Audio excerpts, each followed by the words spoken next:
तो कॉल करके दोस्तों वो मुझसे कहते हैं कि आपका जो फ़ोन है वो रिपेयर तो नहीं होगा, पर दोस्तों कंपनी आपको एक फ़ोन रिप्लेसमेंट में दे रही है।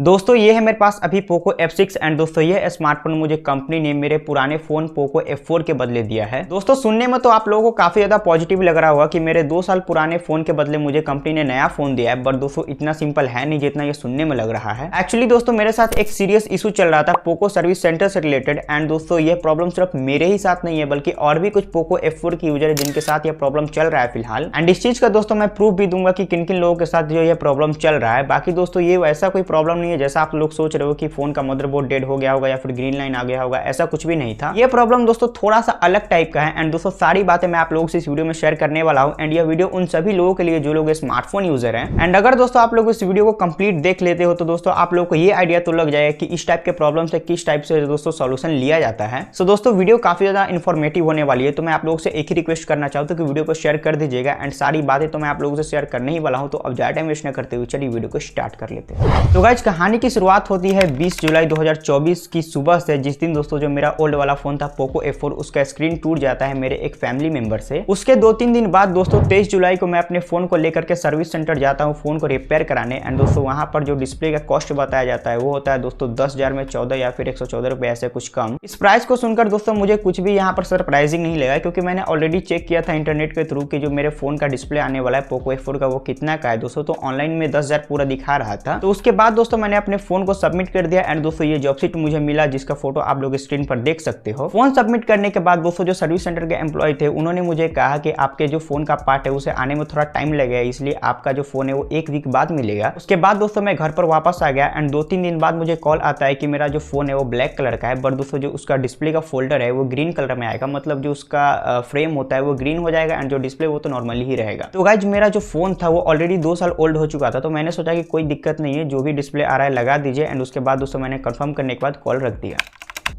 ऑलमोस्ट 7 to 8 डेज के बाद दोस्तों मुझे कॉल आता है कि आपका फोन रिपेयर हो चुका है एंड आकर के जो आप फोन रिसीव कर सकते हो। फिर दोस्तों मैं वहां पर गया एंड उन्होंने दोस्तों पेमेंट करने से पहले मुझे फोन चेकअप के लिए दिया कि आप चेक कर सकते हो अगर आप लोगों को कोई इशू लग रहा है। तो मैंने वहां पर जो फोन को लिया एंड दोस्तों जितना हो सकता था मैंने टेस्ट वहां पर परफॉर्म किया। डिस्प्ले से रिलेटेड दोस्तों जितने भी टेस्ट थे सभी को मैंने रन किया एंड दोस्तों मैंने नॉर्मल चीजें भी चेक की, जैसे कि जो फोन का कैमरा है वो काम कर रहा है या फिर नहीं, स्पीकर माइक सभी चीजें, ये सारी चीजें तो दोस्तों नॉर्मल थे। बट दोस्तों जो उन्होंने डिस्प्ले लगा करके दिया था वो मुझे बिल्कुल भी सही नहीं लग रहा था, क्योंकि दोस्तों उसी टाइम मुझे ये चीज शक हो गया था कि ये जो डिस्प्ले वो ओरिजिनल नहीं है। यहाँ पर दोस्तों जो उसका कलर है वो भी एक्यूरेट नहीं था, थोड़ा जो रेडिश टोन आता था स्क्रीन के ऊपर। उसके अलावा दोस्तों जो 120 हर्ट्ज का स्मूथनेस होता है वो भी मुझे यहाँ पर फील नहीं हो रहा था, तो मुझे क्लियरली पता लग गया था कि डिस्प्ले में कुछ तो इश्यूज हैं। फिर दोस्तों मैंने वहां पर इंस्टेंट रिपोर्ट किया कि ऐसा ऐसा प्रॉब्लम आ रहा है, तो उन्होंने चेक किया फोन को और बोला नहीं मुझे तो ऐसा नहीं लग रहा कि फोन का जो डिस्प्ले है उसमें कुछ गड़बड़ है। उन्होंने बोला सब कुछ सही है। मैंने उनको काफी ज्यादा कन्विंस करने की कोशिश की कि डिस्प्ले में इशूज है, बट दोस्तों वो बोल रहे थे कि ऐसा कुछ भी नहीं है। फिर मैं वहां पर पेमेंट कर दिया एंड उन्होंने एक बात मुझसे कही कि फोन में जो अभी आपका डिस्प्ले लगा उसका 90 डेज वारंटी, अगर कोई इशू आता है 90 डेज के अंदर तो आप चेंज करा सकते हो या फिर रिपेयर करा सकते हो यहीं पर आकर के और फ्री ऑफ कॉस्ट। इतना सुनने के बाद दोस्तों मैं वहां से चले गया। मन में तो थोड़ा बहुत डाउट था कि फोन में कुछ तो इशू है। उसके बाद दोस्तों मैं घर पर आ गया एंड 2-3 दिन यूज करने के बाद दोस्तों और मेरा जो माइंड फ्रस्ट्रेट हो रहा था, क्योंकि दोस्तों 10,000 पे करने के बाद भी यहाँ पर जो मेरा सोल्यूशन वो कंप्लीट नहीं हुआ था। तो मैंने 2-3 दिन बाद दोस्तों फोन को लेकर के वापस सर्विस सेंटर गया, बट दोस्तों उन्होंने कहा कि ऐसा कुछ भी नहीं है, डिस्प्ले ओरिजिनल। मैं बार बार कह रहा था कि डिस्प्ले में जो नकली पैनल का यूज किया गया, बट दोस्तों वो कह रहे थे कि सही है। उसके बाद दोस्तों उन्होंने एक और बात कही कि एक बार रीसेट करके देखिए फोन को, शायद ठीक हो जाए। फिर दोस्तों मैंने उनके कहने पर फोन को वहीं पर रीसेट किया, फिर भी दोस्तों जो प्रॉब्लम का सॉल्यूशन वो नहीं हुआ। तो फिर दोस्तों उन्होंने कहा कि अभी तो कुछ नहीं हो सकता, जो डिस्प्ले कंपनी से आया वो हमने लगा दिया एंड अभी प्रॉब्लम आ रही है तो उसके हम जिम्मेदार नहीं है। इतना सब होने के बाद दोस्तों मुझे इस चीज का शक हो रहा था कि हो सकता है कि ये जो सर्विस सेंटर वाले वो ओरिजिनल डिस्प्ले का जो है प्राइस ले चुके हैं एंड जो नकली डिस्प्ले जो बाहर से खरीद के लगा दिए होंगे पैसे के लिए। अब कहानी में आगे बढ़ते हैं दोस्तों। तो जो मैं सर्विस सेंटर गया था वापस रिपोर्ट करने के लिए, वहां से दोस्तों मुझे वापस भेज दिया गया एंड दोस्तों मैं फोन को यूज करने लगा वैसे ही प्रॉब्लम के साथ ही। फोन यूज करते करते दोस्तों मुझे इस बात का भी पता लग गया था कि इस फोन में जो दोस्तों पैनल यूज किया गया है रिप्लेस करने के बाद वो ओलेड पैनल नहीं है, क्योंकि दोस्तों पोको F4 में नॉर्मली तो वैसे ओलेड ही आया था लॉन्च के टाइम पे। अब इसका पता दोस्तों मुझे इस तरीके से लग रहा था कि जो फोन में ऑलवेज ऑन डिस्प्ले था दोस्तों, अगर आप उसे कंप्लीट डार्क एरिया में देखें तो आप लोगों को ऐसा लगता है कि जो फोन का स्क्रीन वो चारों तरफ से ग्लो कर रहा है, मतलब जो पॉइंट विजिबल है वो सिर्फ सिर्फ वही ग्लो नहीं करता था, पूरा फोन ग्लो करता था। इवन दोस्तों आप फोन को स्विच ऑफ से स्विच ऑन करते तो उस टाइम जो दोस्तों पोको का मतलब या फिर किसी ब्रांड का जो एनिमेशन आता है तो वहां पर भी दोस्तों जो है फोन का कंप्लीट स्क्रीन ग्लो करता था। इन सब का पता लगने के बाद भी दोस्तों मैं फोन को प्रॉब्लम के साथ यूज तो कर ही रहा था। उसके बाद दोस्तों ऑलमोस्ट 70-80 दिनों के बाद ऐसा होता है कि फोन में जो है ग्रीन लाइन आ जाता है, वो भी काफी पतले वाले, जो नॉर्मली आप लोगों को ग्रीन लाइन दिखने को मिलते हैं वैसे नहीं थे। आपको मैं फोटो दिखा रहा हूँ कि किस टाइप का ग्रीन लाइन हुआ करता था। तो दोस्तों जैसे कि मैंने आपको स्टार्टिंग में बताया था कि उन्होंने मुझसे ये बात कही थी कि 90 डेज की वारंटी है आपके डिस्प्ले की। तो दोस्तों यह 90 डेज के पीरियड के अंदर ही डिस्प्ले खराब हो गया। तो मैं वापस से अपने फोन को लेकर सर्विस सेंटर गया एंड दोस्तों उनको दिखाया कि इस टाइप से जो है फोन में प्रॉब्लम आ रहा है। एज एक्सपेक्टेड दोस्तों मुझे पता था कि वो लोग इतनी आसानी से इस चीज को एक्सेप्ट नहीं करेंगे कि फोन में जो प्रॉब्लम वो ऑटोमेटिक आई है। तो उन्होंने यहाँ पर बहाना बनाना शुरू किया कि फोन में जो है वो फिजिकल डैमेज किया गया है। हालांकि दोस्तों जो फोन का स्क्रीन था वो साइड से हल्का हल्का बाहर आ रहा था। तो इसी चीज को देख करके एम्प्लॉय ने मुझसे कहा कि आपने फोन गिराया है इसलिए फोन में ग्रीन लाइन आया है एंड साइड से पैनल भी निकल रहा है। इस बात पर दोस्तों मैंने उन्हें क्लियरली कह दिया था कि आप लोगों ने जो फोन में नकली डिस्प्ले यूज किया था इसी कारण बाहर आ रहा है। मैंने आप लोगों को उस टाइम पर भी रिपोर्ट किया था कि फोन में जो डिस्प्ले वो नकली है, बट दोस्तों वहां पर उन्होंने कहा नहीं, जो हमारे पास ओरिजिनल आता है कंपनी की तरफ से हम वही लगाए, हमारे यहाँ पर कोई भी गलती नहीं है। कुछ देर कन्वर्सेशन चलने के बाद दोस्तों उन्होंने फोन का कंप्लीट फोटो लिया चारों तरफ से, जो ग्रीन लाइन आया था उसका भी। उसके बाद दोस्तों उन्होंने अपनी टीम में आगे फॉरवर्ड कर दिया एंड मुझे कुछ देर वेट करने के लिए कहा गया कि कुछ देर वेट कीजिए, अगर आगे से रिप्लाई आता है कि फोन का डिस्प्ले चेंज होगा फिर जो हम काम को आगे प्रोसीड करेंगे। एक और बात दोस्तों मैं आप लोगों को बताना भूल गया, जब मैं फोन को लेकर के पहुंचा था ग्रीन लाइन को दिखाने के लिए तो पहले तो उन्होंने ये कहा कि फोन में नकली डिस्प्ले लगाया गया है, आपने बाहर से लगवाया है, यह जो है सर्विस सेंटर का नहीं है। मतलब वो अपने लगा डिस्प्ले को नकली बता रहे थे। फिर मैंने उनको जॉब शीट दिखाया कि यहीं से मैंने फोन रिपेयर कराया है, तब जाकर के दोस्तों उन्होंने फोन के फोटोज क्लिक किए एंड आगे फॉरवर्ड किया। तो जैसा कि दोस्तों मैंने आप लोगों को बताया था कि फोटो फॉरवर्ड करने के बाद उन्होंने मुझे वेट करने के लिए कहा था, बट दोस्तों वेट करते करते काफी ज्यादा टाइम हो चुका था, मतलब शाम का टाइम होने वाला था। तो फिर मुझे उन्होंने जॉब शीट क्रिएट करके दिया एंड घर जाने के लिए बताया एंड दोस्तों उन्होंने ये भी कहा था कि अगर जो रिप्लाई आ जाता है एंड सक्सेसफुल हो जाता है तो आपका जो फोन का डिस्प्ले वो चेंज कर दिया जाएगा फ्री ऑफ कॉस्ट, नहीं तो आपको जो अपना फोन यही वाला मिलेगा। घर आने के बाद दोस्तों मैं उनको अक्सर 2-3 दिन पर कॉल किया करता था। तो दोस्तों ज्यादातर वो बताते थे कि अभी तक जो है रिप्लाई नहीं आया है, बट दोस्तों एक दिन उन्होंने कहा कि हाँ रिप्लाई आ गया है, आपके फोन का डिस्प्ले चेंज हो जाएगा। फोन जिस दिन दोस्तों मैंने सबमिट किया था उसके 14-15 दिन बाद फोन अगेन रिपेयर हो जाता है एंड मुझे दे दिया जाता है एंड प्रॉब्लम अभी भी वैसे ही थी। फोन के डिस्प्ले में दोस्तों अभी भी ओरिजिनल कलर्स नहीं थे, जो स्मूथनेस होनी चाहिए वो भी नहीं थी इसमें। अभी ये प्रॉब्लम दोस्तों मैं अकेले फेस नहीं कर रहा था। मैंने दोस्तों ट्विटर के ऊपर सर्च किया कि क्या और भी लोग इस चीज के बारे में जो है कुछ बता रहे हैं या फिर नहीं। तो जितने भी लोग जो पोको F4 यूजर थे उनके अगर फोन का डिस्प्ले टूटता था तो जो भी लोग दोस्तों डिस्प्ले चेंज कराए थे उनको दोस्तों सेम इशू आ रहा था। ऐसा ही वो लोग भी बता रहे थे कि फोन में नकली डिस्प्ले का यूज किया गया है एंड इससे रिलेटेड दोस्तों मुझे 1-2 ट्वीट्स नहीं बल्कि बहुत सारे ट्वीट्स देखने को मिले। एंड ऐसा भी हो सकता है दोस्तों कि बहुत सारे लोगों ने ट्वीट भी नहीं किया हुआ, तो बहुत सारा मतलब ऐसा जो प्रॉब्लम है। दोस्तों मैंने जो शक किया था सर्विस सेंटर एम्प्लॉय के ऊपर, अब जाकर के मेरा यहाँ पर क्लियर हो चुका था कि ये जो स्कैम वो सर्विस सेंटर वाले नहीं कर रहे हैं बल्कि कंपनी वाले कर रहे हैं। तो कहानी में आगे बढ़ते हैं दोस्तों। तो जैसे मैंने आपको बताया कि फोन मुझे अगेन रिपेयर होके तो मिल जाता है, बट दोस्तों यूज करने में वैसे ही जो है जिटरी एंड जो है कलर्स एक्यूरेट नहीं आ रहे थे। एलसीडी जैसा पैनल मुझे फिर भी फील हो ही रहा था। फोन को दोस्तों 60-65 दिन यूज करने के बाद अगेन इस डिस्प्ले में भी ग्रीन लाइन आती है एंड दोस्तों इस टाइम जो मेरा माइंड काफी ज्यादा फ्रस्ट्रेट हो जाता है। ये ग्रीन लाइन दोस्तों लगभग 4 दिसंबर को आया था एंड दोस्तों इस बार मैं अपने फोन को लेकर के डायरेक्ट रिपेयरिंग के लिए नहीं जाता हूँ सर्विस सेंटर। पहले मैं कस्टमर सर्विस एग्जीक्यूटिव जो होते दोस्तों उनसे बात की, उनको सारी बातें बताई कि ऐसा ऐसा सीन चल रहा है आप लोगों का। तो उन्होंने बताया कि नहीं, जो डिस्प्ले वो ओरिजिनल ही आता है, उसमें कोई भी जो है कंप्लेंट्स नहीं होनी चाहिए। फिर मैंने उनको कहा कि ऐसा तो नहीं कि आपका जो एम्प्लॉय है वो स्कैम कर रहा है। तो उन्होंने कहा नहीं, ऐसा भी नहीं होता क्योंकि वहां पर जो रेगुलर चेकिंग चलती रहती है। फिर दोस्तों मैंने उनके एग्जीक्यूटिव से ये पूछा कि ये जो डिस्प्ले वो चेंज होगा या फिर नहीं फ्री ऑफ कॉस्ट। तो उन्होंने बताया कि नहीं, आपने जब पहली बार डिस्प्ले चेंज कराया था तो उसके बाद जो है 90 डे कंप्लीट हो चुका है, मतलब जो वारंटी पीरियड वो खत्म है। क्योंकि जो पहली बार पार्ट लगाया जाता है तभी से दोस्तों जो वारंटी पीरियड है वो काउंट की जाती है एंड उसी के अंदर आप चाहो तो जितना बार रिपेयरिंग करा सकते हो। वो अगर खत्म हो गया तो उसके बाद नहीं होगा, उसके बाद जो है पेमेंट करना पड़ेगा। तो मैंने उस एग्जीक्यूटिव को दोस्तों क्लियरली बता दिया कि अगर company free of cost display change करेगी तो ठीक है, नहीं तो मुझे कोई भी प्रॉब्लम नहीं, मैं अपना जो है तरीका देख लूंगा। कॉल रखने के बाद दोस्तों मेरा जो फोन था जिस पर ग्रीन लाइन आया था उसका मैंने फोटो क्लिक किया, उसके ऊपर दोस्तों मैंने एक छोटा सा वीडियो रिकॉर्ड किया एंड उसको ट्विटर पर पोस्ट कर दिया। उस पोस्ट में दोस्तों मैंने पोको इंडिया एंड जो पोको सपोर्ट है उनको टैग किया एंड साथ ही दोस्तों जो अपने कुछ यूट्यूबर्स है उनको टैग किया, जो लिक्स्टर होते हैं उनको एंड जो टेक एंथुसियास्ट है उनको भी मैंने टैग किया। उस पोस्ट का लिंक दोस्तों आप लोगों को डिस्क्रिप्शन में मिल जाएगा, आप चाहो तो चेक भी कर सकते हो। दोस्तों उस पोस्ट के बाद दोस्तों जो मेरा बात वो कंपनी के पास तो पहुंच चुका था। फिर चैट सपोर्ट में दोस्तों थोड़ा बहुत बात करने के बाद उन्होंने मुझसे मेरा नंबर वगैरह लिया एंड दोस्तों बोला कि आप जो है एक नए सर्विस सेंटर पर विजिट कीजिए, वहां पर आप लोगों का जो है सोल्यूशन हो जाएगा। मतलब जो मैं पहले जा रहा था वहां नहीं जाना था, किसी अदर सर्विस सेंटर पर जाना था। सेम बात दोस्तों मुझे जो उनके एग्जीक्यूटिव है उधर से कॉल करके भी बता रहे थे कि आप दूसरे सर्विस सेंटर में जाइए, अगर आपको ट्रस्ट नहीं है तो एंड इस बार रिपेयर कराइए, बट दोस्तों जो पेमेंट है वो तो लगेगा, वो ऐसा बता रहे थे। से। फिर मैंने दोस्तों उनसे सेम बात कही कि नहीं, अगर फ्री ऑफ कॉस्ट है तो ठीक है, नहीं तो कोई बात नहीं। पोस्ट करने के 4-5 दिन बाद दोस्तों अगेन मुझे एक एग्जीक्यूटिव का कॉल आता है एंड इस बार जो उसका कुछ बात अलग होता है। वो मुझसे कहता है कि आप फोन रिपेयर कराने जाइए सर्विस सेंटर में एंड मैं आपको कुछ डिस्काउंट दिला दूंगा, जैसे कि 2-3 हजार आपको जो डिस्काउंट यहाँ पर मिल जाएगा। इसके बाद दोस्तों मुझे ये तो शक हो जाता है कि यहाँ पर कुछ ना कुछ तो इन लोगों की गड़बड़ है, क्योंकि इतने सीधे तो है नहीं कि ये लोग जो है मुझे डायरेक्ट जो है डिस्काउंट देने की बात करेंगे। फिर दोस्तों मैं अपने फोन को लेकर के 9 दिसंबर को सर्विस सेंटर पहुंच जाता हूं एंड दोस्तों उनसे कहता हूं कि क्या ये जो फोन है इससे फ्री ऑफ कॉस्ट रिप्लेसमेंट होगा डिस्प्ले का या फिर नहीं। तो वो बताते कि कहां से कराते। सारे क्वेश्चन पूछने के बाद दोस्तों वो बताते कि ठीक है मैं मेल कर देता हूं, अगर रिप्लाई आया तो डिस्प्ले चेंज हो जाएगा। 14 दिसंबर को दोस्तों मुझे कॉल आता है उस सर्विस सेंटर से जहां दोस्तों मैंने इस बार फोन को सबमिट किया था। मतलब पहले वाला सर्विस सेंटर नहीं था, मैंने दूसरे सिटी में इस फोन को दिया था इस बार। तो कॉल करके दोस्तों वो मुझसे कहते हैं कि आपका जो फोन है वो रिपेयर तो नहीं होगा, बट दोस्तों कंपनी आपको एक फोन रिप्लेसमेंट में दे रही है, जिसमें दोस्तों उन्होंने कुछ मॉडल्स के नाम लिए जो कि उन्हीं के ब्रांड के थे। ऑप्शन में दोस्तों उन्होंने मुझे 4 फोन के नाम बताया। पहला था दोस्तों पोको F4 जो कि मेरा ऑलरेडी फोन था, वो भी मिल सकता था मुझे। Poco F5, Poco F6 and दोस्तों जो X6 Pro है वो भी था ऑप्शन में। फिर दोस्तों मैंने पोको F6 को सिलेक्ट किया एंड दोस्तों उन्होंने बोला कि ठीक है 6-7 दिन बाद आपका फोन आ जाएगा, आप चाहो तो यहाँ से आकर के रिसीव कर सकते हो। उस कॉल के बाद दोस्तों मुझे ऐसा लग रहा था कि चलो अब मेरा जो प्रॉब्लम वो यहाँ पर फिक्स हो चुका है, बट दोस्तों यहाँ पर जो फोन आने में उन्होंने काफी ज्यादा टाइम लगा दिया। 7-8 दिन का जो दोस्तों उन्होंने टाइम दिया था। उसके बाद जब मैं कॉल किया तो वो बोल रहे थे कि अभी तक जो है फोन वो डिस्पैच नहीं हुआ है। फिर 2-3 दिन बाद मैं कॉल किया, फिर बोले कि हाँ डिस्पैच हो गया है। फिर ऐसे ही चला था, डिस्पैच हुआ नहीं हुआ। फिर मुझे उन पर शक होने लगा कि ऐसा तो नहीं कि उनका जो है कुछ पैसे लेने का प्लान है। बट दोस्तों मैंने उनको ऐसा कोई भी ऑफर नहीं दिया कि 1500 देकर के काम करा दो। मैंने अगेन पोको को कॉन्टेक्ट किया ट्विटर के थ्रू इस बीच एंड दोस्तों इससे पहले भी मैंने काफी सारे यहाँ पर कन्वर्सेशन किए थे पोको सपोर्ट से। बट दोस्तों जब मैंने इनको वापस से यहाँ पर डीएम किया तो फिर 1-2 दिनों बाद दोस्तों मुझे वापस कॉल आता है सर्विस सेंटर से एंड वो मुझसे इनवॉइस मंगाते हैं। तो मैंने जो भी ऑनलाइन फोन लिया था उनका इनवॉइस दे दिया एंड इस बार दोस्तों कंफर्म बता रहे थे कि 7 डेज में आपका फोन आ जाएगा एंड 10 दिन बाद दोस्तों वो मुझे बताते हैं कि जो आपका फोन है वो यहाँ पर आ चुका है सर्विस सेंटर में। एंड ये बात है दोस्तों 13 जनवरी की जब कॉल आता है एंड शाम का टाइम था, तो मैं उस दिन तो नहीं गया, बट दोस्तों जब मैं 14 जनवरी को गया तो मुझे वो लोग जो है फोन ला करके दे देते हैं। मतलब फोन का कंफर्मेशन वो 14 दिसंबर को ले लिए थे एंड फोन यहाँ पर जनवरी में आ चुका है, मतलब कि जो 2025 भी स्टार्ट हो चुका था। फोन दोस्तों मैंने रिसीव किया एंड दोस्तों लगभग 1-1.5 घंटे तक इसको भी चेक किया कि इसमें कोई मेजर इशू है या फिर नहीं, जैसे कि पहले हुआ करता था डिस्प्ले चेंज कराने के बाद। तो मुझे इसमें कोई भी इशूज नहीं लगे, फोन जो काफी अच्छे से वर्क कर रहा था, बिल्कुल नया जैसा। बट हाँ ये जो फोन है वो डब्बे में नहीं आया था, ये एक जो है बबल रैप में आया हुआ था एंड उस पर वारंटी वॉइड लिखी हुई थी। मतलब इस फोन पर मुझे कोई भी वारंटी नहीं मिलने वाला था, क्योंकि उस फोन का वारंटी खत्म था, इसलिए दोस्तों इस पर भी कोई भी वारंटी नहीं है। मैंने उनसे फोन के डब्बे के बारे में पूछा भी तो बोले नहीं फोन का तो डब्बा नहीं आया, ना ही चार्जर, कुछ भी नहीं, मतलब सिर्फ फोन वो दे रहे थे। एंड दोस्तों उन्होंने ये भी बोला कि अगर फोन का डब्बा एंड चार्जर आता तो